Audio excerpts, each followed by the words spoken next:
The iPhone 15s are just around the corner. We're expecting them to launch the new 15, 15 Plus Pro and Pro Max around September 12th or 13th, and then launching a couple of weeks later at the end of September.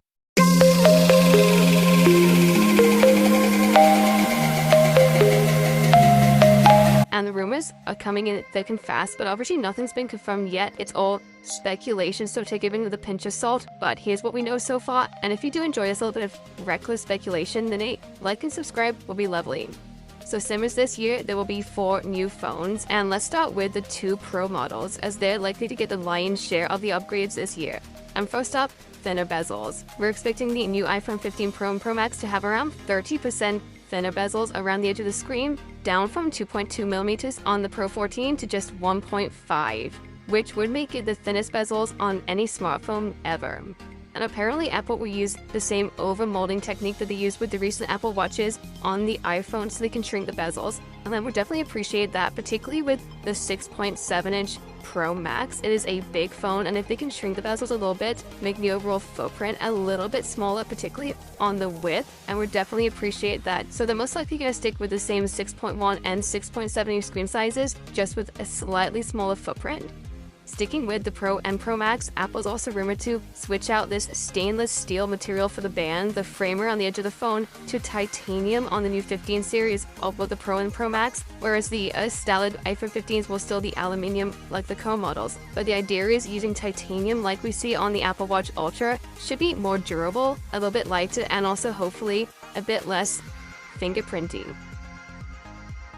Okay, finally, USB-C. No more lightning cables, we think, and that's, I think, largely down to the EU regulations kind of forcing Apple to do it. But the idea is we're no longer going to have lightning ports on the iPhone 15 series across the board for the regular ones and the Pros, which is great because pretty much every other device in the world does support USB-C, so no longer it will be one charger for iPhones and one charger for everything else. And of course, MacBooks and iPads already support USB-C. The downside is you're going to have to buy new chargers and also new accessories. I brought my very fancy Tech Chat branded AirPod Pro 2s here, and of course these still use Lightning, so until Apple refresh all their devices and all their accessories to USB-C, we may basically have a bit of a transition year where you'll still have to bring a Lightning cable even if the new 15s are USB-C. It's hard to know if we will get faster wired transfer speeds and charging, although there's a chance the Pros will get USB-C 3.2, possibly with Thunderbolt 3 or 4 speeds, but we'll have to wait and see.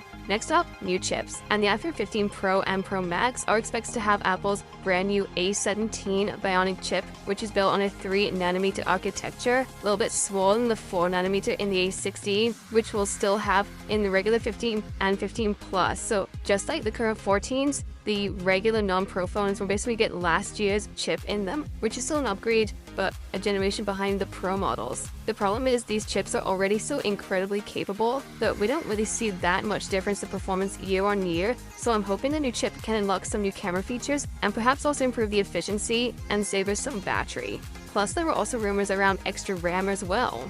I'm also expecting Apple to add Wi-Fi 6E support finally, and perhaps even a UWB or ultra-wideband chip for faster and more accurate connections. Let's talk about these cameras, and the rumor is that the primary lens will have a bit of an upgrade in terms of the aperture, going from f1.8 on the current 14 Pros down to f1.7, which is not a huge upgrade, but it will allow more light to be let in and hopefully reduce noise and give us a slightly better low light performance. But nothing significantly different there, still with the same 48 megapixel main lens, which of course was upgraded from the 13's 12 megapixel camera, and still a triple lens setup for the Pros. A bit more exciting than a wider aperture though is that the rumored 15 Pro Max will exclusively get a new periscope telephoto lens, giving us either a 5 or 6 times optical, up from the current 3 times, because I guess my biggest issue with the iPhone's camera at the moment is the longer range zoom isn't as good as some of its rivals, particularly the Galaxy S23 Ultra, so a long range zoom would be great. The problem is though, it's rumored that it will only be coming to the Pro Max, which is a bit of a shame, and the regular Pro will miss out on that. And also, I hope it isn't just a straight switch out from the current 3 times telephoto, because I really like that focal length for taking portraits. If it just goes from a 1 times ultra wide and then a 5 or 6 times, we miss that kind of middle ground, I think that would be a shame. So my hope will be that they simply add a fourth lens like we have on here, but I suspect we will stick with 3, and they'll just use various cropping and AI to give us the self zooms up to that 5 or 6 times point. Apple may also add a more power-efficient LiDAR sensor, although am I the only one who uses this just for the measuring app?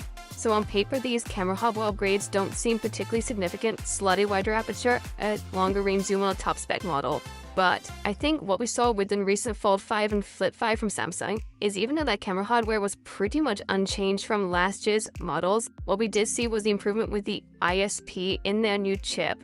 So the improved processing, dynamic range and detail and all that good stuff. I think we have to see what Apple's magic can do in terms of the software and the processing.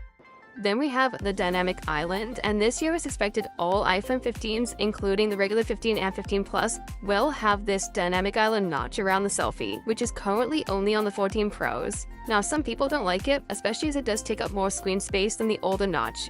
But as more apps have started using it, everything from your boarding gate for flights, Uber, your audio waveforms, it's functional, it looks interesting, I really like it. And perhaps for some people who don't care quite as much about the chip or the RAM or the camera megapixels, and more about appearing to have the latest iPhone, that might be a nice aesthetic reason for them to upgrade. So that's the main stuff, but a couple of extras, including new colors. It will be a new iPhone launch with our new colors, and the rumor is that the Pro series will have a new dark blue kind of color, and the regular 15 and 15 Plus will have a light blue and also maybe a pink model. It has also been rumored that Apple may actually replace these physical buttons with haptic solid-state buttons and also an action button to replace this mute switch. That said, it looks like the haptic volume buttons may have been delayed, but it looks like the new action button may still make it onto the 15, and I would actually be pretty excited about this. You could use it as a shortcut for the camera or shutter button to launch a particular app. It could even be made context sensitive, so its function changes depending on the app. Either way, the extra usability this provides could turn out to be one of 15's standout features. But it's not all good news. The rumor is Apple will be increasing the prices of the new iPhones. The regular models may stay the same. The Pro and Pro Max may go up between £100 and £200, which would definitely be disappointing. And of course, Apple have acknowledged that fewer people are buying iPhones. It may be a tougher sell to upgrade this year.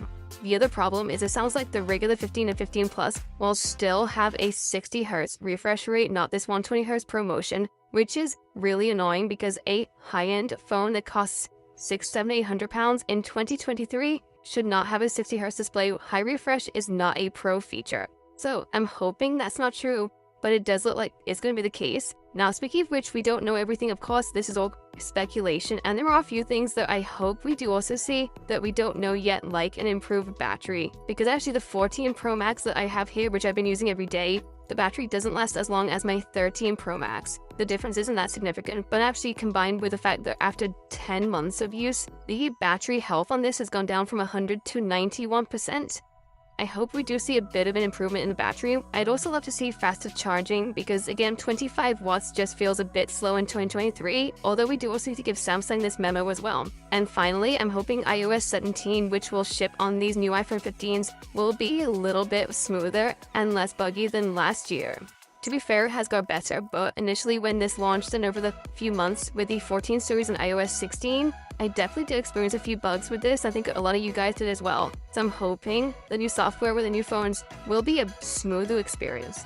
But what do you think? Would you be tempted to buy a 15 or 15 Pro based on the rumored upgrades so far or not? Let me know what you make of it in the comments below. And also make sure you do hit that subscribe button because I will of course bring you my first impressions, full reviews and tons of comparisons when these do launch in the second half of September. So stay tuned. Thank you so much for watching, guys. I'll see you next time right here.